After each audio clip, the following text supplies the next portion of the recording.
నిన్న రాత్రి నేను ఇంటికి వచ్చినప్పుడు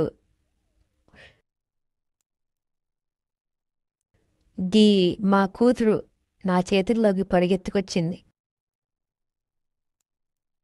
మరియు నేను ఆమెతో మాట్లాడాను. మరియు ఆమె అంది, అమ్మా, నేను నిన్ను మిస్ అయ్యాను.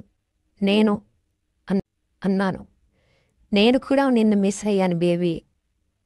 ఆమె అడిగింది, నాన్న ఎక్కడా? 3 ఏళ్ల పాపకు ఏం చెప్తారు? ఆమెకు 3 ఏళ్ళు.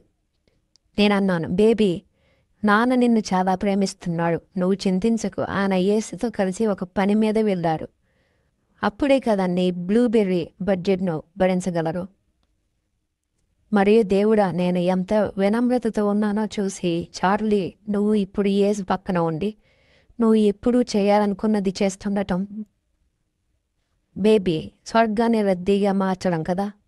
అంతా దాని గురించే, స్వర్గాన్ని రద్దీగా మార్చడం. నిన్ను మళ్ళీ ఒకరోజు చూడటానికి నేను వేచి ఉండలేను. నా భర్త ప్రేమించిన, అతని మద్దతు ఇచ్చిన, అతని రేడియో షో సమయంలో ప్రతిరోజు అతనికి ఈమెయిల్ రాసిన మీ అందరికీ మరోసారి ధన్యవాదాలు. అతను అవన్నీ చదివాడు. దేవుడు మిమ్మల్ని అందరినీ దీవించునుగాక.